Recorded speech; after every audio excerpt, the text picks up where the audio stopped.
Jean travaille dans une entreprise, mais des associations et des centres communaux d'action sociale proposent des emplois similaires partout en France.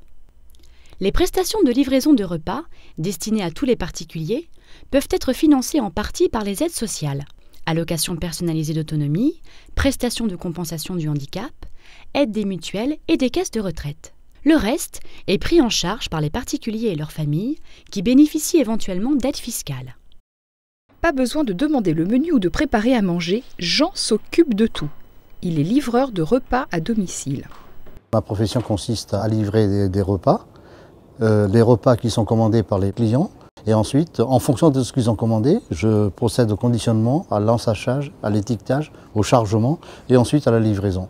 Arrivé chez le client, j'ouvre le sachet devant eux, je leur montre ce qu'ils ont commandé, je range dans le frigidaire et je procède à l'élimination des denrées qui sont périmées.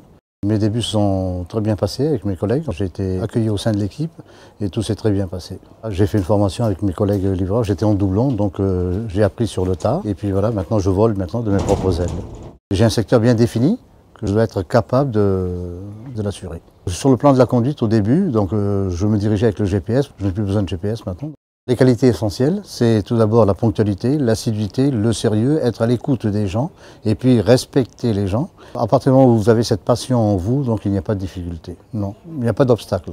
Moi, ce qui me plaît le plus dans ce métier, c'est le goût du relationnel, l'esprit d'équipe et de camaraderie, et puis bien sûr, accomplir une mission que l'on m'attribue. C'est un métier qui est en pleine révolution, dans lequel il y a beaucoup d'opportunités qui se développent, mais qui nécessitent des acteurs qui soient des vrais professionnels, des gens qui soient très motivés, qui aient envie de faire ce métier. Le profil type d'un candidat pour faire de la livraison de repas à domicile, ce n'est pas un diplôme. Ce sont des gens qui sont au confluent du commercial, du social et de la logistique. On a besoin de gens qui sachent conduire un véhicule, qui aient le sens de l'orientation, qui aient le sens de l'autonomie, et en même temps qui soient capables de développer des qualités d'empathie au niveau des clients. Les personnes qui auront le plus de motivation et d'intérêt pour leur métier pourront déboucher sur des postes de coordination et d'encadrement logistique.